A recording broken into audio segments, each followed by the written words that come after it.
to Bitcoin Podcast. The only one that's making your money is you. Listen to the Bitcoin Podcast. So hold on and listen to the Bitcoin Podcast. Listen to the Bitcoin. Hold on and listen to the Bitcoin Podcast. And you listen to the Bitcoin Podcast. And you listen to the Bitcoin. Just getting to the point of like, you're just getting to the point where like, okay, I have the POC from Mattereum. This is where we go from here. Yeah. So it's, you've been doing some things since then, I'd say. Well, I mean, in between then and now, COVID, right? Like, the world turned upside down. That took a little bit of our attention. Absolutely. And now here we are, right? The vaccines are rolling out. Scheduled to get vaccinated towards the end of this month, and at that point, things will return to normal, right? We hope. Congratulations! I'm a lowly house dweller that's low on the totem pole of getting it. You're not an essential worker, bro? I'm an essential worker. Yeah, I someone got who my works for a appointment already company made. outside of the United States as a remote worker. I think It's last time. one of the white beard benefits, man, you get vaccinated. Nice. The last time I spoke to you, I think we were kind of sharing a drink at like DevCon. Was that 4 or DevCon 3? The one in Prague. Prague was 4, I think. 4. Yeah, I remember. What are we that. up to now? 9, 10, Is it 14. really? It was a while ago. No. I was like, whoa, we skipped some DevCons. We did a couple a year. Yeah, I think It's always a question of like, do you count your DevCons by year or by bull run time clock? Yeah. Yeah, what bull run was that DevCon? Oh, that was this bull run. Oh, yeah, I remember that was pretty bull runny in Prague. Yeah. Well, I mean, it's just the volatility, right? The whole cultural milieu shifts every bull run. It's interesting to think about the factors behind them each time too, because there's an overlap, but there's always like kind of various key triggers that happen. I think they get significantly more sustainable. Like, not sustainable, that's not the word I'm going for. Real. I know that's like very general and vague, but 2017 was just like, okay, so fuck tokens worth how much per token? Okay, this is getting out of hand. But this is actually legitimate understanding at a deeper level than just people trying to make a buck. Right? There's the people that are always trying to make a buck. Those are always going to be the new people that are attracted to the space. But this is, institutions are gobbling it up, not only to have it on the balance sheet, but some of them to have it to play with. Just governments are starting to be a lot more lenient towards it. I mean, it's different. This time feels a lot different than the last time. So let's just kick this off and get it going. Do some podcasting. All right. In 10. Vinay, are you ready, by the way? Hold on, he's talking to somebody. He's got Superman. Corey, you want to lead in? Jessie, you want to lead in? Yeah, I'm good. All right. You do it, Corey. I'll do the next one. In 10. Hello, everybody. Welcome back. We have an interview today. Bringing back to the show, Mr. Vinay Gupta from Mattereum, and a bunch of other stuff, but current project is definitely Mattereum. You're spending a good portion of your time, I imagine. Welcome back to the show. For those who have not heard you on like previous episodes that we did on Hashing It Out or the Bitcoin podcast, why don't you give everybody a quick introduction as to kind of who you are, where you came from, what you do.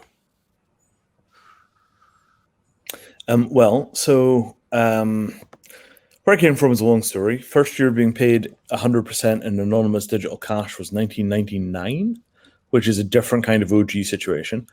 I was curious.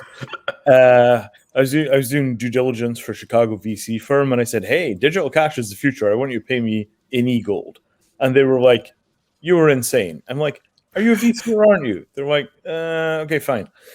So I hope those guys are now all very, very, very, very rich. They certainly should be. Then I doodled around after 9/11, bouncing around basically between defense, academia, and charities mostly work in critical infrastructure and crypto. Talking about things like genocide-resistant biometric ID card designs for the Office of the Secretary of Defense, this kind of stuff. And then 2014, I decided I had enough of being around the military, and I said, sod this, and I went off and joined the Ethereum team, ran the launch of Ethereum, did all the kind of project management and stuff for the release, and then took off into the wilds as CEO of Mattereum, which is doing digital identities for physical things, what we used to say. Now we say we do physical NFTs. Have you found that changing that verbiage has made it easier for people to understand what you're doing? And how much do you like, if so, how much of that do you like give credit to the hype around what NFTs are? So I think that the NFT thing is remarkably not that hypey. You know, the critical thing about NFTs is they're regulatorily unambiguous. NFTs are property. They're not securities. You can make them. You can sell them. A brand like the NBA can come along and flog this stuff to anybody that's willing to buy it without any regulatory complexity. So we finally have a crypto product that can be bought by Main Street without any weird questions about what is this. You know, it doesn't come with any complicated theology. You don't have to believe in Satoshi as a time traveler from the future sent here to save us from central government. It doesn't have any, you know, kind of seedy Silk Road kind of thing of like, oh, well, you know, this Bitcoin was once used to, you know, buy cocaine. It's dirty money. You know, like all of that kind of murkiness around crypto that kept Main Street out of it, it's gone. NFTs are just squeaky clean. Look, it's a trading card. Hey, it's an art piece. Ooh, knock yourself out. So, you know, I think that we shouldn't underestimate how much the totally legally just spotless structure of the NFT is to how important it is that it's making that jump. You know, it's like we finally got something that's just Main Street can use it. You don't even have to ask what it is. Knock yourselves out. And that's huge. That's a totally new horizon for crypto. Yeah, it is. I got to ask you a question. This is a serious question. Are you a time traveler? No, that's a much harder question than you think it is. Possibly, but maybe not always. The only reason I ask is I went back and I listened to about a half hour of the very first interview you did on our podcast, the Bitcoin podcast. And you said some things that are like so accurately true now. One of the things that stood out to me was you said that this whole thing starts with cryptocurrency, but then and it's just because of human, I'd say, not ignorance. What's the word I'm looking for when someone's like green behind the ears? Yeah. Naivety. Yeah, naivety. That we're just going to bucket everything into one umbrella of blockchain tech or crypto tech. And now we're starting to see the branches get a little bit more defined. Like we have NFTs now, which is, you know, like you said, it's going mainstream, and we're finding better ways to more accurately define the nuance between from tech to tech. And I just found it was amazing that you were able to kind of like predict what we're going through right now. That would have been 5 years ago. How did you do that? Like, how did you see exactly what's happening today is pretty much exactly what you explained in that interview 5 years ago. So some of this is like, this is the third round of the crypto revolution for me, right? The first round was in the mid 1990s when it was all about email cryptography and that kind of stuff. Then I kind of sat out the round of the revolution, which was HTTPS certificates being deployed for the first time. Some friends of mine were very involved in that. Then I was part of the eGold ecosystem, which was a whole round of crypto history that most people forget. But we get some of our absolutely core competences from the eGold days, right? There are concepts that were critical in those days that are still critical, that are foundational in blockchain. Nobody ever talks about eGold. So, you know, there was the eGold revolution. And then, you know, I've largely sat out Bitcoin because I knew from eGold that currency alone was not going to cause social transformation. You know, money is not enough. You need the ability to build companies. You need the ability to share risk, right? So you weren't going to see social change as a result of crypto until you had smart contracts. And then when the Ethereum train came along and it was like, hey, we're smart contracts, I'm just like, okay, this is my stop. Here I get on. And that, you know, once you've seen it run a few times, it's not so unpredictable. there's a certain kind of just like, okay, we've done this before. This happens, and this happens, and this happens, and this happens, and the drivers are kind of obvious. So you have to go to Burning Man once in the early 90s. That will help, but also, I mean, like, we're now 10 years into this thing, right? Yeah. I mean, when was the white paper published originally? Was it 2008? 2008, 8 2009. implementation was 2009. 2009, right? So we're 12 years into this thing. We've probably seen, 7 bull runs by now? So what happens, right? A new thing comes along. There's an enormous amount of speculation, and everybody believes the new thing is the second coming. Then you get the sort of arrival of these vulture-like, pump and dump bastards who basically, all got kicked out of multi-level marketing and decided they were crypto entrepreneurs. Then the good things in the new thing become very diluted by idiocy. And then people realize the new thing is maybe not the second coming, and then it comes off the boil again. But now you've got 10 times more people in the crypto space. And every time we go through that loop, it goes up by a factor 10. Now, here, watch me just stick my neck all the way into the noose and say, but I think this time it's different. I have looked at it from a different lens. I haven't been around as long as you, but from my perspective, at least with the last 2 or 3 bull runs, especially the last 2, is that a lot of it has to do with the identification of a standard, which lowers the barrier of entry for people to do something new that they were uncomfortable with beforehand. If you look at the ICO boom, that was the ERC20 standard and all of the infrastructure built around it, and the ability to deploy a generally secure token that was able to interact with a bunch of things without having a tremendous amount of knowledge. Mm-hmm. And the same thing for NFTs. And then now once you have that, you're able to signal boost the living shit out of it. Yeah, absolutely. And I mean, interoperability is a very important part of this. So, if you go back to the early days, right? Remember the kind of the shitcoin explosion? Way back. Oh, yeah. Bitcoin clones? All Dogecoin? the Bitcoin clones. Right. Mm-hmm. So, you'd just download the Bitcoin source code, you'd hack on 200 lines, right? You'd get some mates to do some mining with you, and suddenly you had a shitcoin. So the only interoperability between shitcoins was exchanges, right? And the shitcoins themselves were kind of featureless, apart from the fact that they were kind of representative of different kinds of communities. So that sort of thing, what I see with each one of these revolutions is that the interoperability becomes deeper and deeper and deeper. The ability for me to take my project and wire it up to your project, and you wire it up to his project, and he wires up to her project, and suddenly all these pieces are working together. You've seen this with DeFi in a really gigantic way, but DeFi is still, it's like taking the guts out of a high-frequency trading system and then dumping it as a public API. Nobody really understands DeFi unless they're a full-time professional financial engineer. And then we look at this NFT thing that's happening, and the NFT thing is you could explain it to a 5-year-old, and 5-year-olds will get it faster than adults.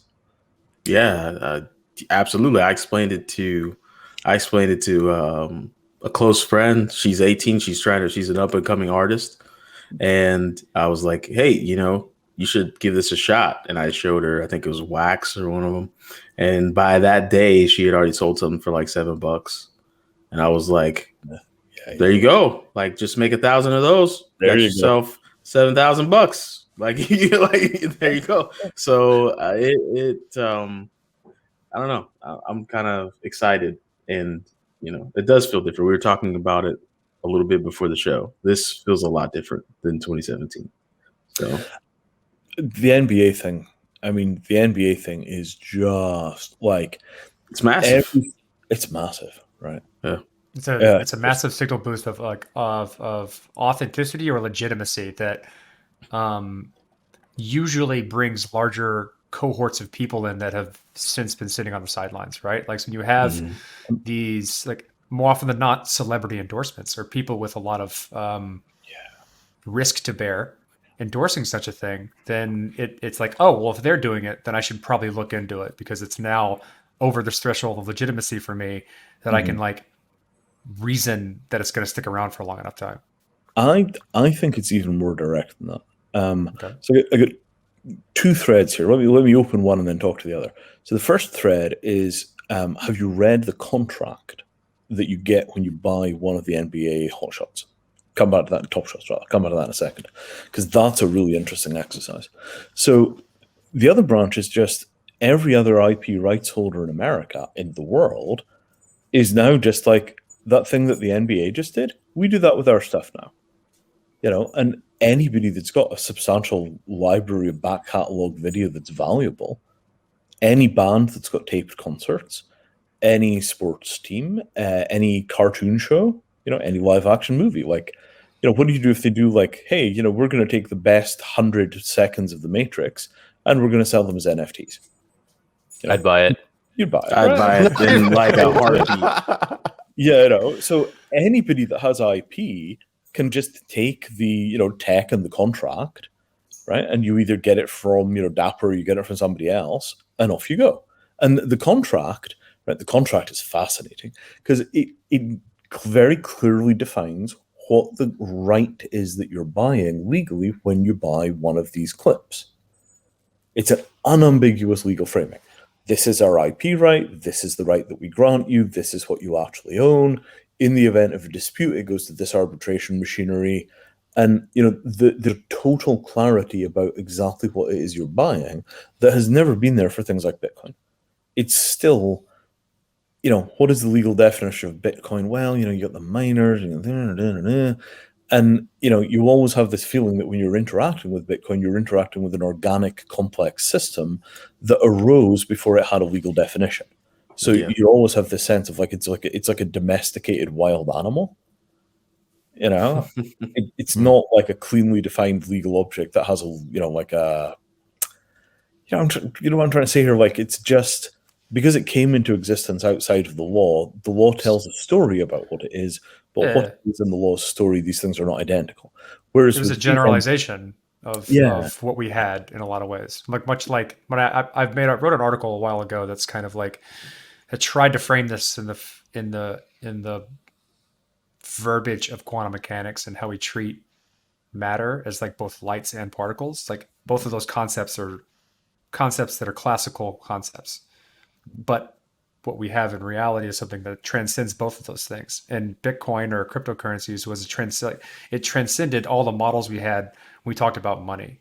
So it like further generalized the concept of these things. And so when you try to use old frameworks to describe a new thing, it's always going to be incomplete. And when law is a part of that, then it really has an issue. Yeah, absolutely. I mean, I used to say like cryptocurrency just means horseless carriage. Like whatever these things are, they have a minor side effect, which is that they create currencies. But the actual underlying thing is so much more gigantically powerful than currency is. To even call it a cryptocurrency is already kind of an anachronism. There's a crazy wild power in this kind of technology because it's the only way of doing global synchronization of state. You cannot make all the world's computers agree about anything that happens in time because they're running at a 1/7 of a second delay from one side of the world to the other. And the irreconcilable nature of that speed of light delay means that there is literally no way of getting two computers to agree about anything that happens in time unless the computers are within like 6 inches of each other. So that smearing across time that you get, like for human beings, the 1/7 of a second delay between here and Australia really doesn't matter, and video conferencing software can kind of fudge that gap and make it all seem fine. But if you've got an HFT system that's doing 10 million trades a second, that smearing in time between Australia and Britain, that's a 1 million trade gap. It's a huge arbitrage opportunity for anybody who can go faster. Leads to the war of the cable length. Like the cable length, right? And what the blockchain represents is the alternative to the war of cable length. We're just going to take the time into these blocks. All the transactions run at the same time in that block in an arbitrary canonical sequence. And as a result, we no longer have this smearing out across time of the transactions. Nobody's trading at an advantage relative to anybody else based on information. And, the result is a fundamentally different computing architecture, but it's also a fundamentally different political architecture. And that's like the enormous kind of mother load, and then we're kind of just like flaking chips off the edge of this to use as currencies. Yeah, it's like we defined a measure, and that's huge. It's like the first step to anything is defining a measure. Mm-hmm. So, wow, when you put it like that, see, man, I love having you on the show. I feel like I'm in office hours every time. I feel like I'm in. So let's just this is the best segue ever. Mattereum. Yeah. How's it going with that? Whoa, I am. There's an old album by a singer called Annie DiFranco called "Living in Clip," right? And it's about being on the road, and you're just like, the amplifiers are clipping because everything is too loud, and you're just living in Clip. Right now, I'm living in Clip. We are 10 days out from dropping the first 2 collections of physical NFTs. So one will be the infamous Shatner project, which has gotten delayed and pushed back so many times because of outside circumstances. Finally, pray God, ready to roll. And that is going to be so much fun. We have so much cool stuff tucked up our sleeves on this. So there'll be the Shatner project, and then there will be the Gold project with our partner Loco Wallet. And that will be a bunch of gold brick NFTs. And for those, you will be able to buy gold from Loco. And once the gold has arrived physically in their vault, you can mint an NFT for your specific gold bar, pop your art on it, and then sell the damn thing. So the art is backed by real gold? Or the gold is backed by real art. Right, do you need the art? I need a... Well, I mean, gold traditionally gets cast into beautiful things, right? So even if you're just buying the gold brick because you want a gold brick, and there are very good reasons for having a gold brick, then you might as well have a pretty gold brick if it costs you pretty back. Vinay, I've got a question. Did you see Beeple's art piece that essentially transformed after the election result? Mm-hmm. So how impactful is that transformative NFTs? So with all of this, it's such a delicate line, right? So we're only at the very first evolution of asking what an NFT is. Mm-hmm. Right. And I think that what we'll discover a year from now is that NFTs have broken into 6 or 7 different things. Okay. So this thing that we think of as real world asset NFTs or physical NFTs, some people call them delivery NFTs, those things in law are in the general neighborhood of being warehouse receipts. It may not be exactly a warehouse receipt, but they're in the general neighborhood of warehouse receipts. Whereas you've got other things which are like copyright licenses. An NBA Top Shot, I don't remember what they are. Top Shot is basically very close to an IP license, right? It's a funny kind of little use license, but more or less in the family of IP licenses. Then you've got things like the ones which transform, and those are basically software. You're buying something, and what happens if you do something like taking a very complex NFT and you pack into it the logic for something like a little adventure game? You buy the NFT, you play the NFT, your state persists in the NFT, and when you sell it, the next person you sell it to inherits your state. What if God, that's like a Tamagotchi, right? Yeah. Here's a little NFT. Right? And I've just been feeding this thing, Sugar Pops all day long, and its heart rate is like 320 BPM, and it is going to be the worst behaved Tamagotchi ever. And then I sell it. Do you watch anime, Vinay? How could I not? Okay. Do you know Hunter x Hunter? I did not know Hunter x Hunter. Okay, watch that one, right? And then watch when you get to there's an arc about something called Greed Island. And basically the father of the main character left behind for him a game to play that kind of it helps guide him toward evolving his character and also connecting with his father through like the state of the game that was last saved by the father. Oh wow, yeah, and that would be interesting. It'd be interesting for you to watch and then come back on the show and tell me what you think. I've been trying to come up with the framework that I try and explain cryptocurrency or blockchain or whatever to people is usually it's I guess you've had this question. We ask all of our guests describe Bitcoin in 10 words or less. You'll get it again, or a version of it. But it's like my version of that is typically it's digital scarcity that gives ownership and provenance in a lot of ways. And but like if you think about what an NFT is, just add unique to it. It's digital unique scarcity with ownership and provenance. And then however you want to use that tool to do real world things that humans want to do and whatever interactions they have is like the sky's the limit. And we're kind of just playing with that. Is that, like, do you see something wrong with that definition? No, not at all. Not at all. But it's an insider's definition, right? So that's the definition of somebody that's like lived through the crypto years, right? Yeah.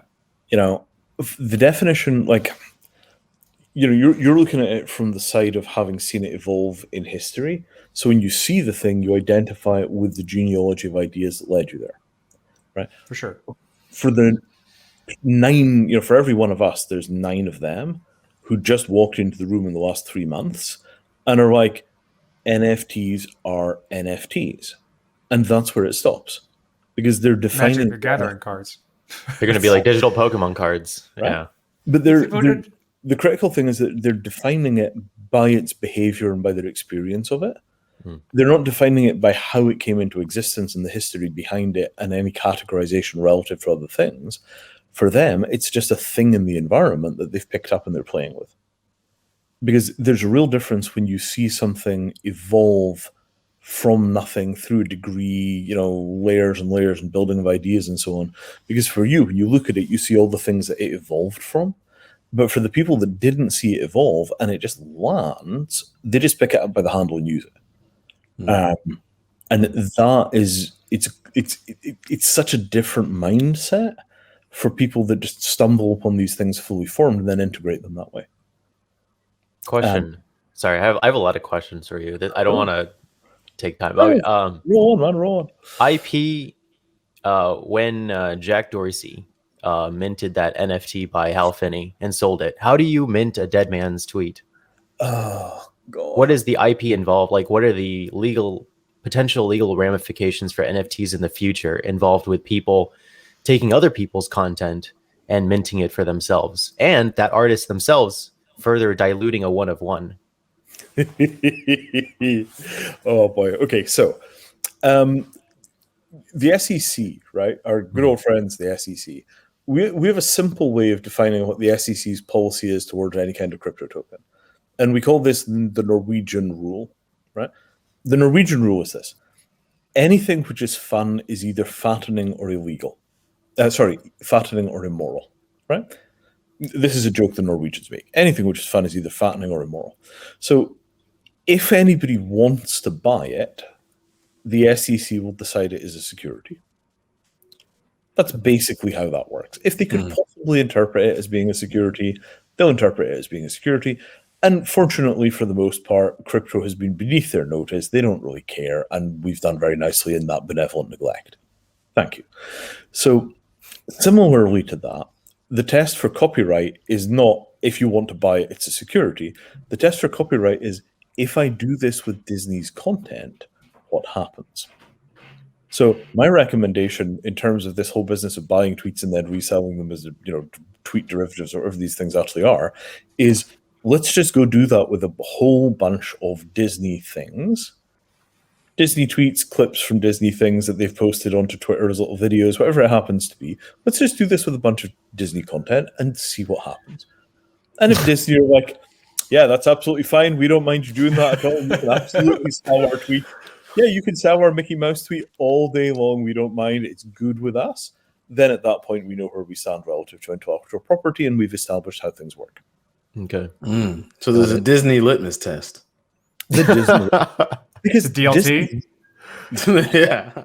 Because Disney literally owns US copyright lawmaking, right? Every time it looks like Mickey Mouse is going to drop into the public domain, Disney pulls a rabbit out of the hat and gets another 20 years of extension on US copyright. And they do that by massive long-term political strategic lobbying efforts, because as soon as Mickey drops out of copyright, Disney's entire thing begins to slide off a cliff. So you can bet that, if they see people making money out of Disney content that Disney cannot access because the law doesn't really do what they need it to do, the law will be changed because they are Disney Jeez. and they own culture. That is an interesting perspective. Because I've seen in video games where somebody takes accidentally copyright material, and that creates a one-off of something that becomes essentially ultra valuable. Because in a system where they don't want to remove it from the system, but they cannot make any more of it, I think you have a legally protected and artistically protected one-off, like true one-off. Yeah. Yeah. That's nice. I like that. That's interesting. I have a question that is like I get stuck in this conundrum when it comes to physical NFTs, and I call it like the so what conundrum. Mm-hmm. And it's like, all right, so I've got this gold bar, and I also have this digital token that says that this gold bar is mine. But what if somebody just like puts a gun at my face and takes my gold bar? Like I can't say like, I have this NFT. hey, I've got this. I've got this address here that says that that's mine. They're gonna say like, I don't give a shit. It's mine now, right? So how do you get over that hump? Like, and then furthermore, I guess like, what if I'm like, hey, I've got this address that's tied to that physical gold bar. Like, do you want it for something else? And what's to prevent me from just holding onto the bar and you buying my address that represents the bar and you go do stuff with it? Like, it's almost like so what factor is like, I don't care about your crypto wallet. Give me the bar. Sure. That bar is mine in my hand. Absolutely. Like, Absolutely. what gets over that conundrum? Oh, we just dispatched teams of ninja assassins and they do it. Oh, I hadn't thought of that. Done and Ninja assassin. I hadn't thought of the ninja assassin. Turns out you can rent ninja assassins really inexpensively. They've been on a pretty downward, they're not as popular as they used to be. Well, no, they're just much better at hiding. But the source of ninja assassins that we use, we rent them from an agency that hires out ninja assassins for really very reasonable fees, and that entity is called the government. Right? Oh, those guys. So it turns out if you know the correct incantations, right? If you know the correct incantations, you can actually have the state deploy ninja assassins on your behalf to enforce your property rights. Get your gold. So what we spent basically 3 or 4 years doing was figuring out how to run the entire architecture of violence created and maintained by the nation state as a peripheral attached to the blockchain, like a laser printer might be attached to a Macintosh.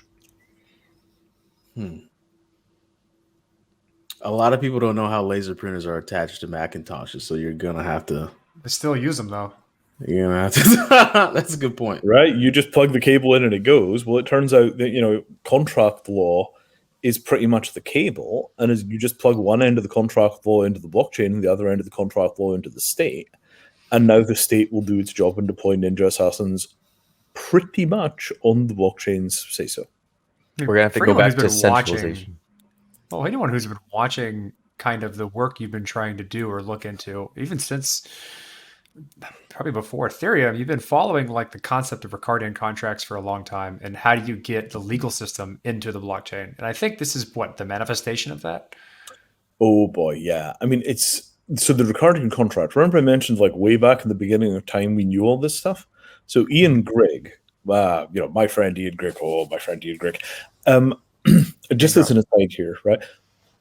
Meeting Ian Grigg was one of the absolute high points of my entire career in crypto. I was at some blockchain for sustainable development shindig in London, and I get talking to this kind of crotchety Australian engineer dude over lunch, and he's telling all these weird stories about trumping around in Africa and doing this and that with crypto technology back in the old days. And he's got all these amazing stories. And, finally at the end of it, he hands me a business card, and it says, Ian Grigg, and I'm like, you're Ian Grigg? You're the Ian Grigg? And Ian just stares at me like, what? I'm like, I bought DigiGold from you in like 2003. And Ian's like, whoa. And I'm like, you're famous. And it was just hilarious. It was like, it was the first time that Ian Grigg had been famous. But all of this, chapter and verse, comes from Ian Grigg, right? Like, everything that Mattereum did in phase 1 was 100% Ian Grigg. And then the second part, we literally took Ian Grigg's Ricardian contract model and we just implemented it thoroughly. And then in the second part, we're building new structures on top of Ian's Ricardian contracts. So that whole process, right, the Ricardian contract, Ian was the guy that figured out that arbitration courts could be used to enforce cryptographic contracts.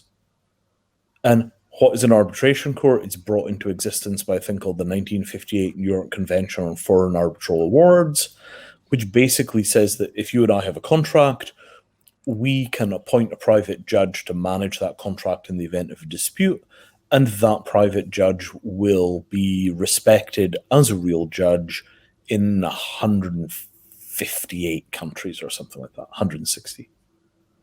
And that structure, that 1958 convention, it's a completely integrated platform in law. Like, nobody ever blinks. They use it for everything. It's not remotely controversial or unusual. And it just turns out that Ian figured out that you could use that to enforce cryptographic contracts as real contracts simply by selecting an arbitrator that understood them to be that.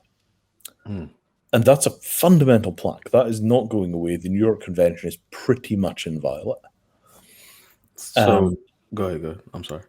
With the proviso that there's been a lot of abuse of arbitration in America by corporations that were basically setting up kangaroo courts. And I think that will be one of our big operational problems. So, like, what's the holy grail moment for Mattereum's success for you? Like, if Mattereum is used in a court of law, like, and it protects the individual's property, like, what's the holy grail moment that you're building up to? We just had it. UK Jurisdiction Task Force, which was established. The UK doesn't really have a written constitution, so everything is a little squishier here. But basically, the UK Jurisdiction Task Force is a thing that was created by the court system and the government to study ways that you could make the UK as a jurisdiction more legally relevant, legally useful. You'd have to read their mandate to know exactly what they're doing.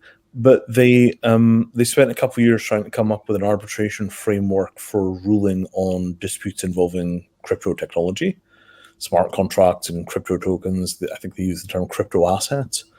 And we spent a couple of years in a long, persistent engagement with those guys. And the final set of regulations that they've put forward, not regulations, standards, norms that they've put forward, has 2 or 3 critical things that we said were super important, and they listened to us and they're in there. Or not just us, they listened to the industry, but we were certainly in the room. And so we've gotten pretty much UK government approval for the approach that we're taking involving the integration of cryptography and law. It's a really big deal. That set of rules says that the arbitrator who is overseeing one of these rulings can use a crypto key to award property from one person to another person if the underlying software technology allows it, and they can do that in their role as a judge. Right? Now, the implication of that is this. If we have an escrow contract and let's say that Jessie makes the decision about which one of us is going to get the money out of the escrow. If we think that Jessie has done the wrong thing, Jessie can get sued. So the person making the decision on the escrow is not fully legally insulated. An arbitrator, on the other hand, in practically all countries, is fully legally insulated in the same way that a judge is fully legally insulated.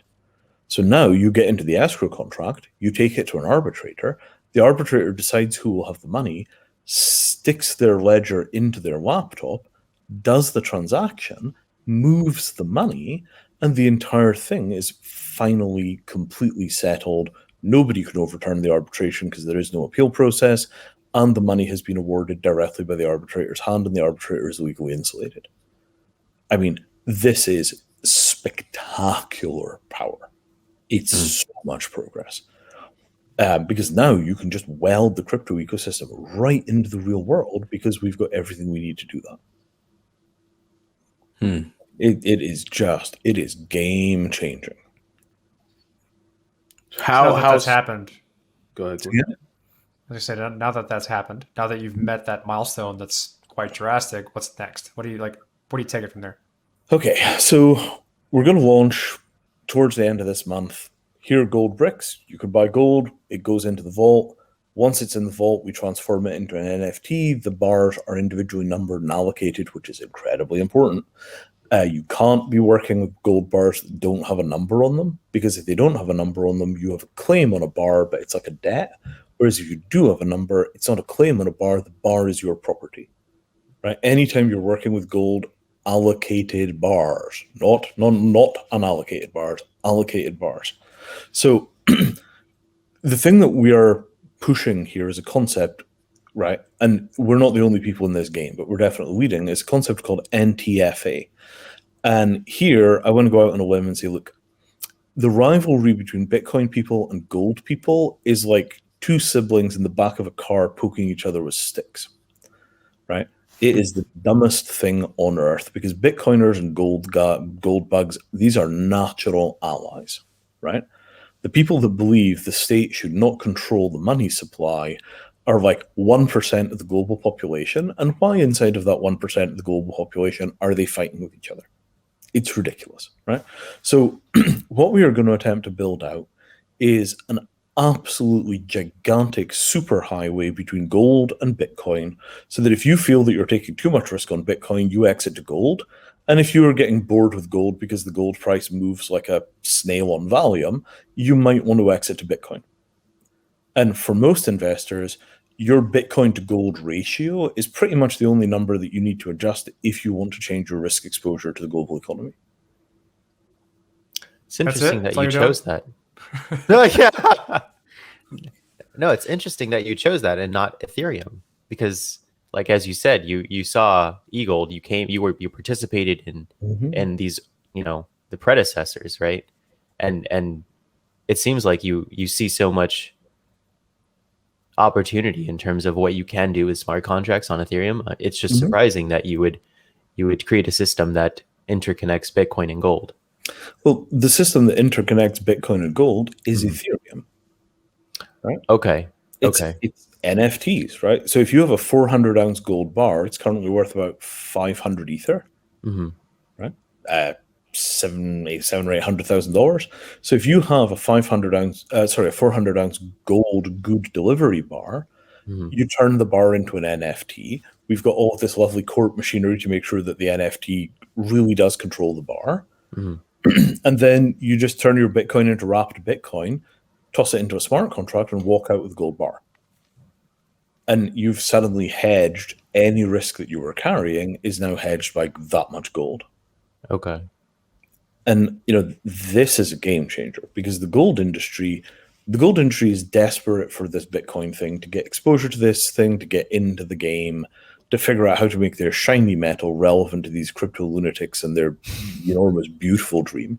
And the answer to that is like, look, why, if the objective is eventually to get away from state-issued money, why is it that every time somebody wants to exit something to control their risk, they wind up exiting into dollar-denominated stuff?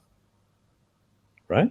Why exit a non-state currency into a state currency? Exit a non-state currency into gold, like normal people.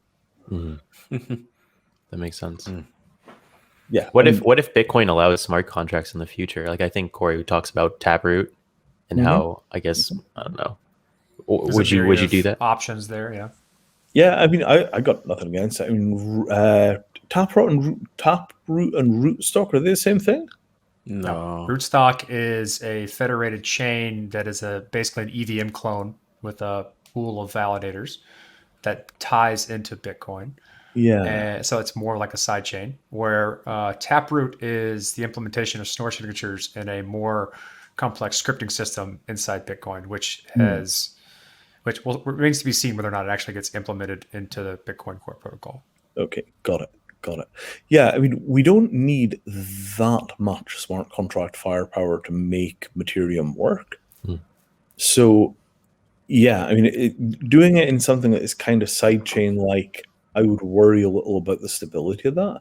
But if it gets built into Bitcoin Core and it's capable of doing basically extend. I mean, the minimum that we need to get something to happen is extendable arrays. Are you familiar with Merkle's abstract syntax trees? Yes. That's what it is. Okay. Oh. Yeah, I wrote an article on it. And yeah, you can do it. It's probably even more privacy preserving than other smart contracts because you don't expose the entire tree of options, just the one that's actually done. Yeah. Oh, wait. Hang on. So the whole tree goes in at the beginning, and then you're just moving around like almost like a state diagram. Yeah. Ah, that is a little tricky. I was assuming that you could modify the tree and upload a new tree as the state transition. Not that I'm aware of. I'd have to take a look at the detail. 'Cause, I mean, it sounds like it's roughly equivalent to a finite state machine. I'd have to. Yeah, I don't know. Yeah, doesn't matter. But I mean, the bottom line is that we don't need much power, and if it has enough power, then binding this stuff directly into Bitcoin, absolutely, because there's no need for additional layers of complexity if all you want to do is move legal rights around. Mhm. Like, legal rights are not inherently difficult to shove from one system to another system. The law is designed to work. Like, if you write your signature on a piece of paper, it doesn't matter whether it's a beer mat or not. The law will recognize it. Mhm. So similarly, if you've got some way of expressing what your legal intent was in a durable format, then there shouldn't be any problem getting the courts to recognize it. And if the courts recognize it, then you can move property around in a vault system. Yeah. Yeah, I think that's kind of the pretty beautiful thing. easy. The beautiful thing about your approach is like the court system doesn't work. This maybe I'm not saying the right words here, but I feel like it doesn't work as much on consensus as it does precedent. Like, once the precedent is there, then other courts are just going to go to the precedent that's set and either pivot off of it or use it. So, Well, I mean, it's not rocket surgery at the end of the day, right? Like, are you the rightful owner by contract law of this, 1 kilogram gold bar? Yeah, I bought it. Here's the money I paid for it. Here's the person that I paid for it. Here's my documentation that I did that transaction. Here's my statement. I didn't give it to anybody else. You're just amassing evidence for somebody to make a common sense decision, which is you paid for it and therefore it's your property. Yep. And as long as we've got, a nice clean paper trail and everybody understands what they're buying before they put their money down, courts have no reason to object to that, because it's just a continuation of what, rightful, reasonable business looks like. Because we're dealing with physical property and the transfer of ownership of physical property, we don't have to directly embrace the philosophical complexity of what is a cryptocurrency. If we were issuing a token, the question is, well, so what is the real legal standing of this token? And then there's jurisdictions make one decision. Whereas if it's just like, who owns this gold brick? That is sort of a question the courts are really well designed for dealing with. And it's largely a question of intent and execution of intent. And, the intent is that I will sell you this gold brick in return, you will give me a car. We both agree that that was our intention. We both agree that we attempted to do it. We discover that something got screwed up in the software and the software is now broken. You still want to give me the car and I still want to give you the gold brick. A judge just comes in and says, yeah, we understand the blockchain contract was all screwed up. We understand both parties are very happy for the transaction to go ahead as planned. Cancel the contract, do this instead. It's not asking the courts to do anything the courts aren't super comfortable with. They just need a little help with the technology. Unfortunately, this UK jurisdiction task force stuff really helps because it gives a very clear understanding of how the UK court system wants this stuff done. It's super radical. I mean, That is so interesting. Yeah. It's very, very deep in the woods. It's deep in the kind of nerdy backwaters of reality that this stuff is happening. But when you change the way that the machinery of justice works, even in very small ways, the fate of nations is affected. Because now the UK is probably the best place in the world to hold crypto assets. It's interesting how, like, I was reading like a little bio about you, Vinay, and you talk about how, I guess, when you were younger, when you were 25, you were more of a libertarian, and how you've kind of shifted a little bit, I guess. Yeah. Not quite sure what, though. Not No question. yeah, I mean, I don't know. I guess we have some very short questions, and then we'll kind of wrap it from here. I have a question. I don't think the phrase NFT sticks. I just think it's too. I mean, what do you think? I don't think it's like marketable. I think it's kind of like it's weird. Someone's like, "Hey, is there an NFT for that?" You're like, "What? Isn't that the little code on the back of a soda bottle? What, NFT? What are you talking about?" Like, if it doesn't stick, what would we call them? Like, There's a website called Nifty. Yeah. They stole my idea. Then they must have listened to the show and stole my idea. We talked about that when we went to an NYC NFT right before the pandemic. Mm-hmm.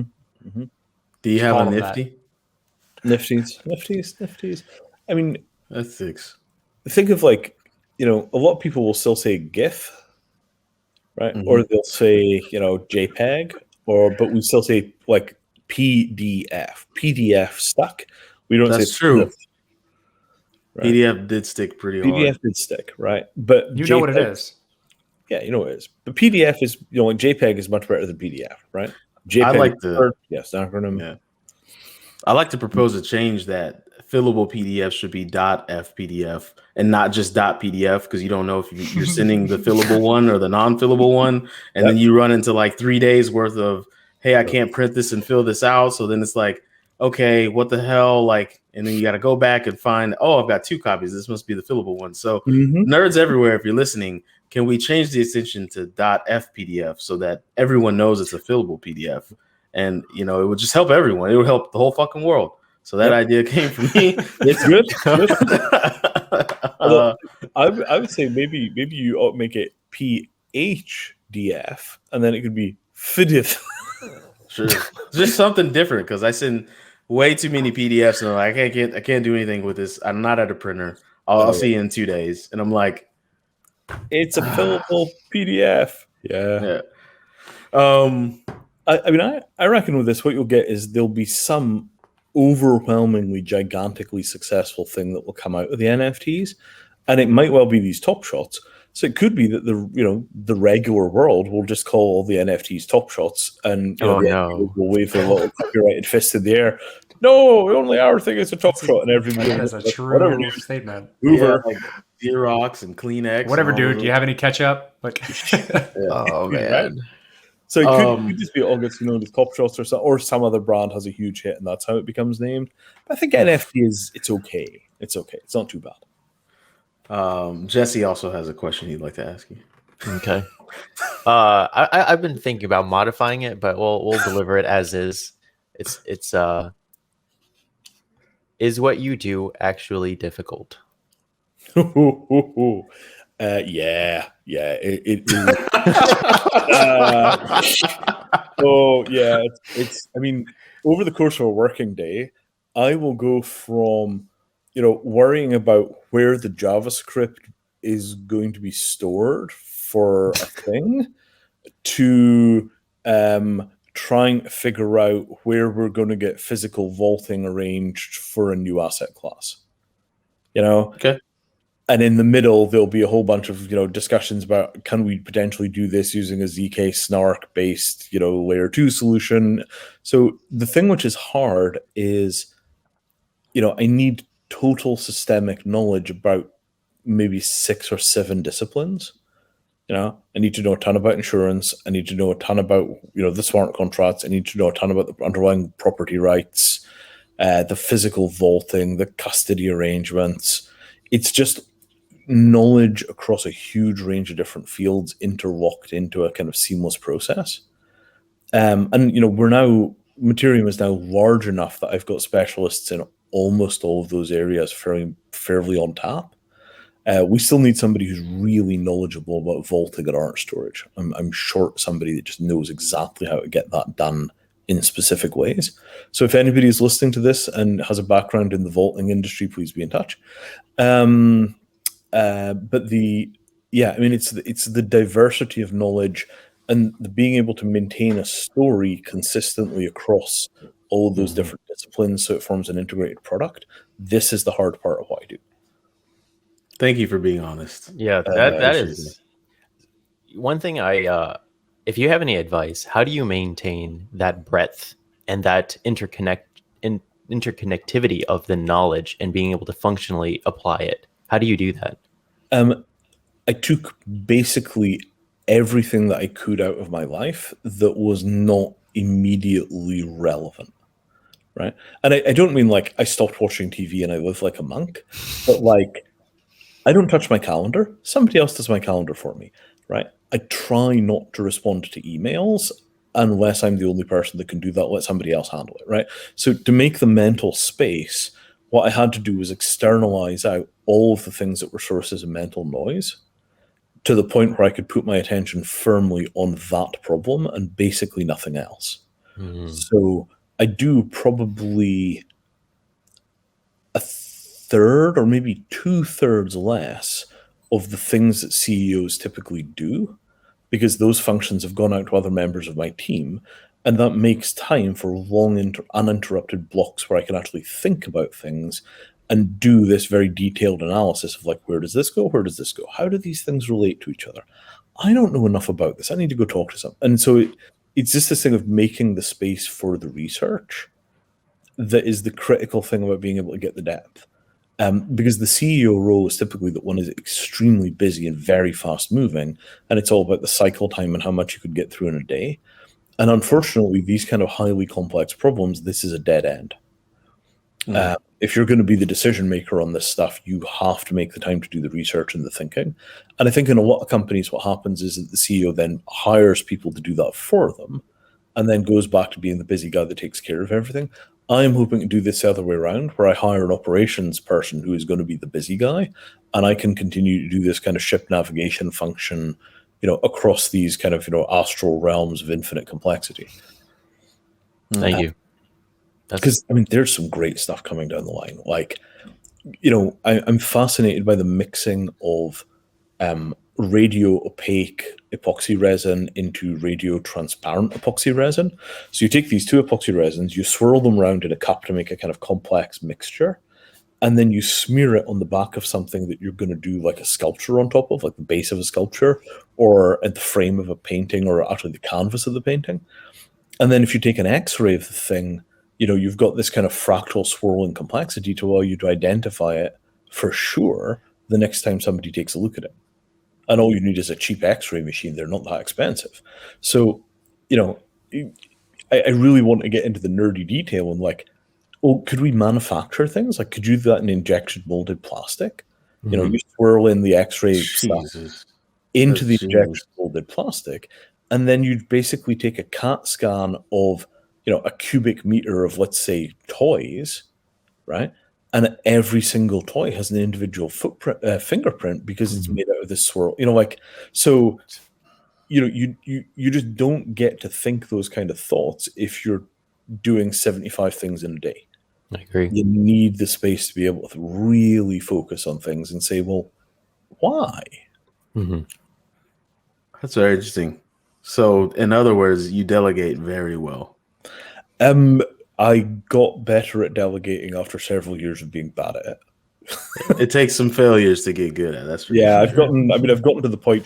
To be honest, it's not so much that I got good at it. It was the people around me got used to me just throwing them plates and them having to cast them. I'm thinking about something right now.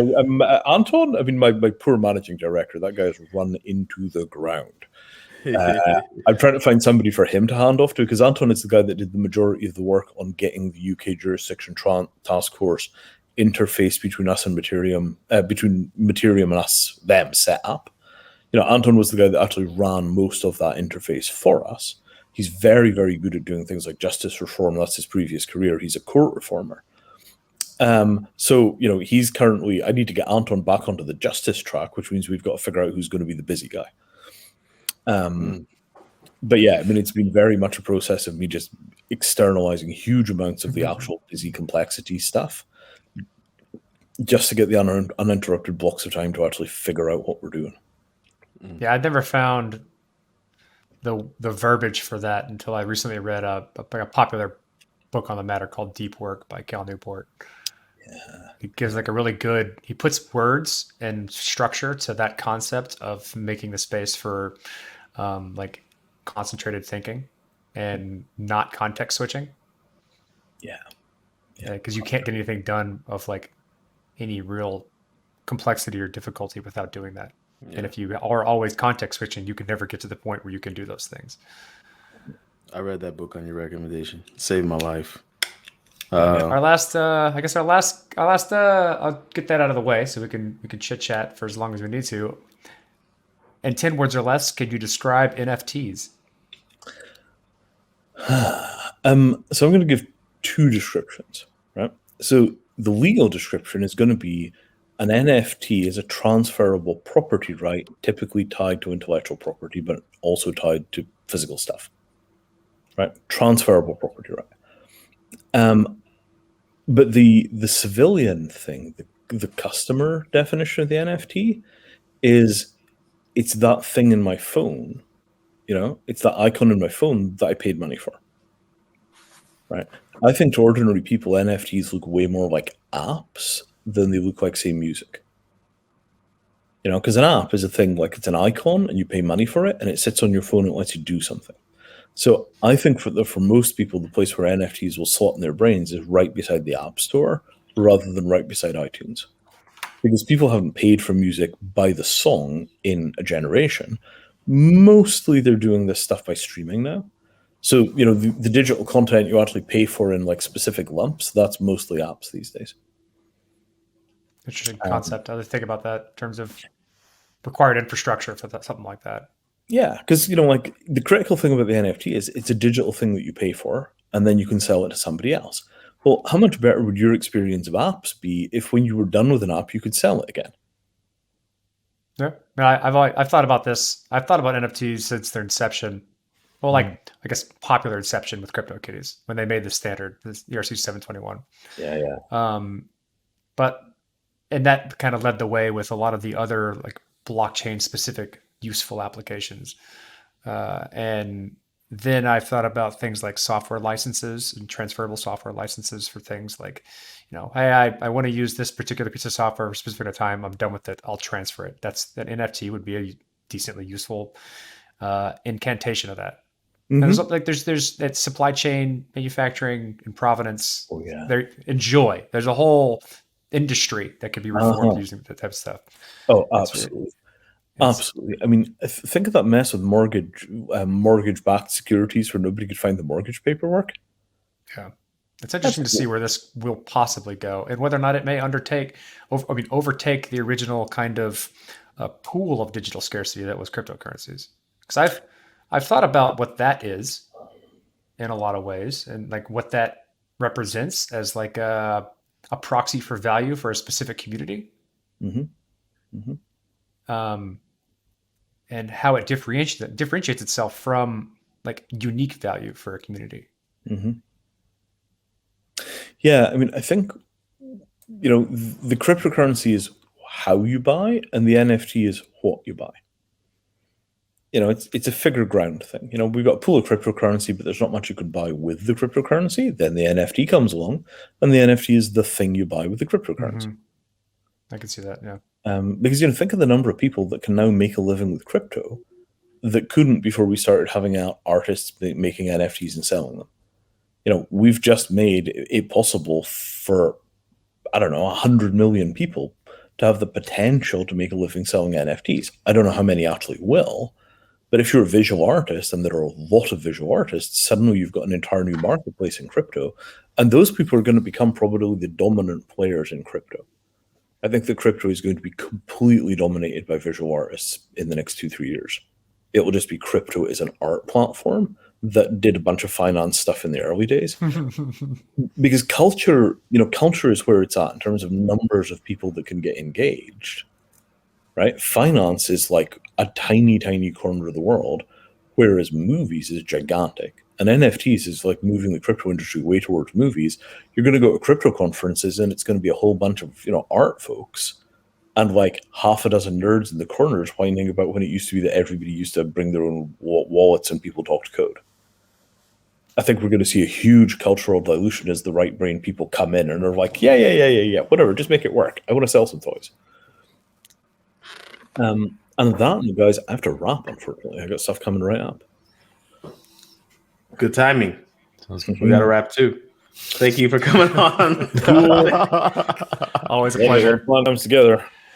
Thank you for coming back for what is this, the fourth time to the network? Well, it's not really a network anymore, but I know we've interviewed you twice for the Bitcoin podcast. This will be 3 times now, and then hashing it out. So, And thank here you. we go. We're finally doing stuff. It was theory, and now we're actually finally shipping that bastard. My God, Feels good. Oh. All that shit is a podcast, so I just get to just enjoy all this shit. So that's good. Yeah. Time is All right. coming. Time is Thank you coming. very much. Thank you, Vinay. Gentlemen, fantastic. Really enjoyed.